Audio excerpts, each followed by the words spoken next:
छत्रपती संभाजीनगरमधील आदर्श बँकेमधील 202 कोटींचा घोटाळा प्रकरण इम्तियाज जलीलांच्या नेतृत्वात आज जिल्हाधिकारी कार्यालयासमोर आमरण उपोषण.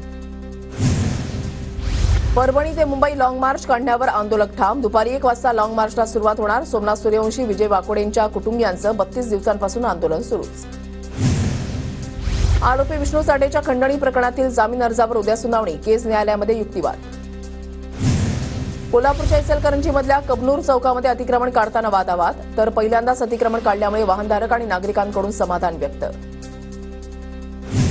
कोल्हापुरात पालिकेच्या पथकानं मुख्य मार्गावरील अतिक्रमण काढलं. अतिक्रमण काढल्यामुळे रस्ता मोकळा झाला.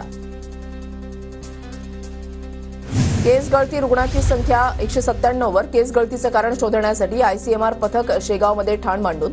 केस गळतीला 20 दिवसांपेक्षा जास्त दिवस उलटूनही कारण अद्याप अस्पष्ट. बुलडाण्यामधल्या केस गळती प्रकरणाची मुख्यमंत्री फडणवीसांकडून दखल. केस गळती प्रकरणावर मंत्रिमंडळ बैठकीमध्ये सविस्तर चर्चा.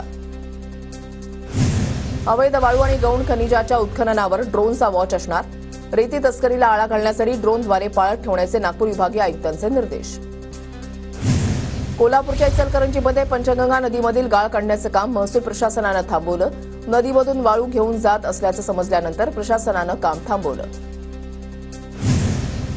कोल्हापूरच्या इचलकरंजीमध्ये मुरुम घेऊन जाणाऱ्या डंपरची महसूल प्रशासनाकडून चौकशी. तलाठींकडून गाडीच्या कागदपत्राची तपासणी. कारवाईमुळे मुरुम वाळू घेऊन जाणाऱ्यांमध्ये खळबळ. नंदुरबारमध्ये आदिवासी विकास मंत्री डॉक्टर अशोक उईकेंनी विद्यार्थ्यांशी संवाद साधला. पंडित दीनदयाळ उपाध्याय स्वयं योजनेची रक्कम विद्यार्थ्यांना लवकरच मिळेल, उईकेंचं आश्वासन.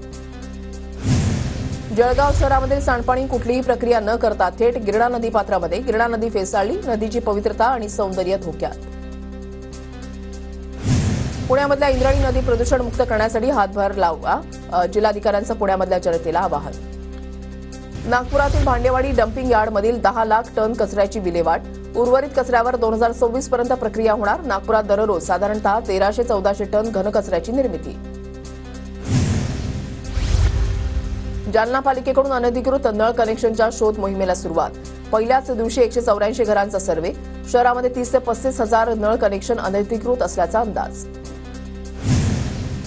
उमरेड करहाणला मध्ये वाघिणीचा रस्ता अडवल्याप्रकरणी नागपूर खंडपीठानंतर सर्वोच्च न्यायालयाकडून दखल. वन विभागाच्या अधिकाऱ्यांची कानउघडणी. सोलापूरच्या करमाळा तालुक्यामधल्या मांगीजवळ बिबट्याचं दर्शन. वन विभागाचे अधिकारी आज पाहणी करणार. बिबट्याचा बंदोबस्त करण्याची मागणी. पुण्यामधल्या आयटी कंपनीमध्ये काम करणाऱ्या तरुणी खून प्रकरणी तातडीनं कारवाई करा. राष्ट्रीय महिला आयोगाचे आदेश. तरुणीच्या कुटुंबियांना आर्थिक मदत करण्याचेही निर्देश. कविता बाडला हत्येप्रकरणी आरोपींना जन्मठेपेची शिक्षा. न्यायालयाचा महत्त्वपूर्ण निर्णय. जन्मठेपेच्या शिक्षेमध्ये एका महिलेचा समावेश. आर्थिक व्यवहारातील वादातून कविता बाडलांची हत्या.